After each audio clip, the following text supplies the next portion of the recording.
पहाड़ों में लड़ाई कभी सिर्फ गोली से नहीं जीती जाती, वो पहले सड़क पर हारती है। जब मौसम रास्ता बंद कर दे, जब बर्फ एक एक दिन नहीं बल्कि हफ्तों तक कब्जा जमाए रखे, जब एक पतली पहाड़ी सड़क पूरी ब्रिगेड की सांस बन जाए, तब असली कमजोरी सामने आती है। दुश्मन को टैंक भेजने की भी जरूरत नहीं पड़ती, बस इंतजार करना होता है। और यही वो इंतजार था जिसने भारत को एक नई सोच की तरफ धकेला, क्योंकि हिमालय में जो देश अपनी रसद रोक देता है वो युद्ध से पहले ही दबाव में आ जाता है। लेकिन खतरा सिर्फ पहाड़ों से नहीं है, खतरा उन दो मोर्चों से भी है जो इस भौगोलिक मजबूरी का फायदा उठाना चाहते हैं।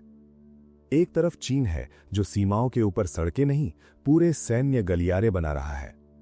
दूसरी तरफ पाकिस्तान है जो खुले युद्ध से ज्यादा भारत की थकान, उसकी देरी और उसकी रसद की कमजोरी पर खेलता है। बीच में आतंक नेटवर्क हैं जो हर अस्थिर माहौल को जमीनी दबाव में बदलने की कोशिश करते हैं। और कहीं दूर समुद्र में भी ऐसा ही खेल चलता रहता है, जहां एक मोर्चे की कमजोरी दूसरे मोर्चे की कीमत बन जाती है। भारत अगर उत्तर में फंसता है तो उसकी निगाहें दक्षिण और पश्चिम दोनों पर बोझिल हो जाती हैं। यही वो जाल था जिसे तोड़ना जरूरी था।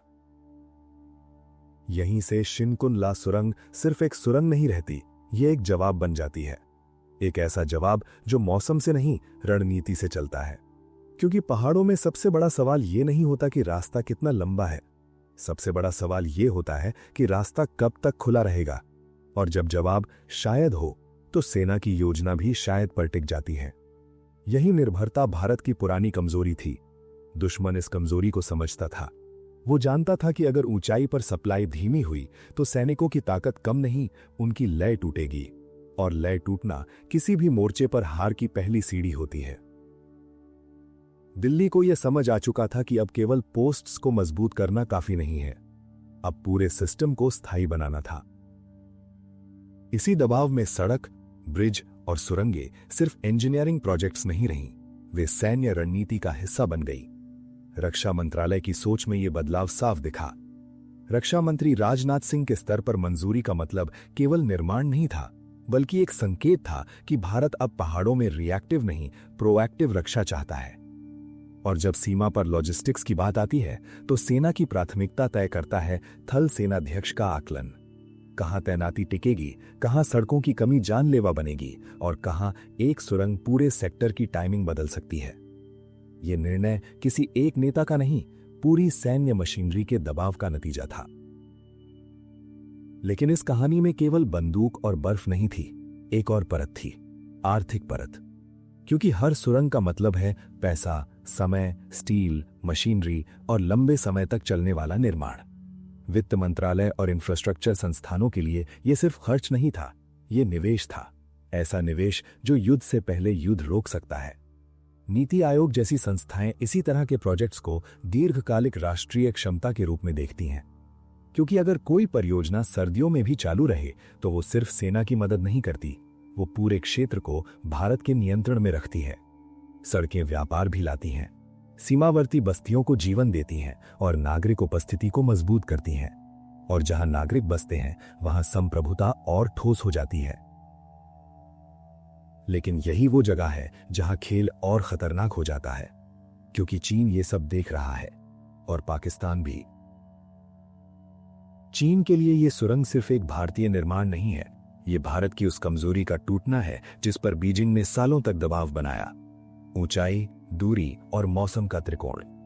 चीन की सीमा ढांचे की आक्रामकता भारत को मजबूर करती है कि वो केवल बराबरी न करे बल्कि टिकाऊ बढ़त बनाए।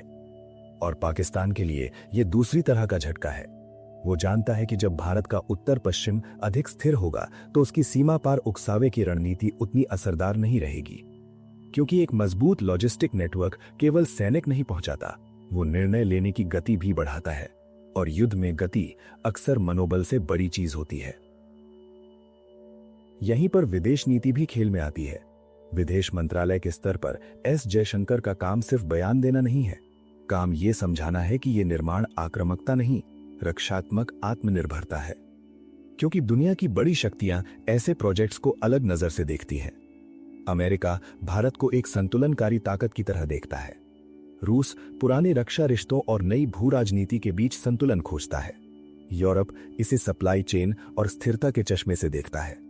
मध्य पूर्व के ऊर्जा और व्यापार मार्ग भी अंततः भारत की स्थिर सीमाओं से जुड़े हैं। अगर भारत उत्तर में सुरक्षित है तो वो वैश्विक मंच पर अधिक स्वतंत्र होकर बोल सकता है। ये सुरंग केवल पहाड़ काटती नहीं, रणनीतिक निर्भरता भी काटती है। लेकिन असली रिस्क अभी खत्म नहीं हुआ था। हर सुरंग अपने साथ भूगर्भीय डर लाती है। हर पहाड़ अपनी मर्जी से नहीं झुकता।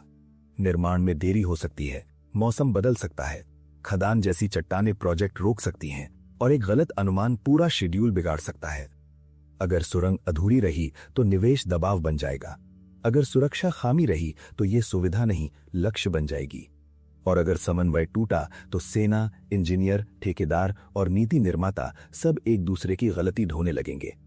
इसलिए ये काम केवल खुदाई का नहीं है, ये डिसिप्लिन का है, ये मैनेजमेंट का है, ये राष्ट्रीय इच्छा शक्ति का है।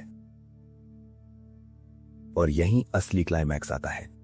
भारत अब पहाड़ों के सामने झुक नहीं रहा, वो उन्हें व्यवस्थित कर रहा है। सुरंग जब खुलेगी तो ये सिर्फ वाहनों को नहीं गुजारेगी, ये संदेश भेजेगी कि भारत की रक्षात्मक प्रतिक्रिया अब मौसमी नहीं रही। उसकी सैनिक मौजूदगी अब बारिश, बर्फ और अंधेरे पर निर्भर नहीं है। उसकी सीमा नियंत्रण क्षमता अब स्थायी हो रही है। उसके लिए सियाचिन जैसे संवेदनशील क्षेत्रों में टिके रहना आसान होगा। उत्तरी सेक्टरों में रसद तेज होगी, तैनाती का समय घटेगा और सबसे अहम, दुश्मन की ये उम्मीद टूटेगी कि भारत की शक्ति मौसम के साथ गिर जाएगी। ये वही बदलाव है जो नक्शे में छोटा दिखता है लेकिन रणनीति में बहुत बड़ा होता है।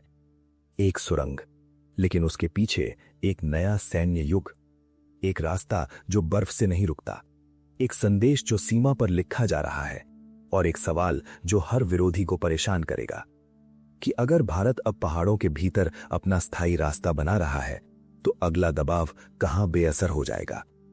अगर आप मानते हैं कि भारत की असली ताकत अब जमीनी रणनीति में छिपी है तो लाइक करें और ऐसी ही गहरी विश्लेषण वाली कहानियों के लिए सब्सक्राइब करें। पर्दों के पीछे की असली कूटनीति भेदता ये है द कौटिल्य प्रोटोकॉल।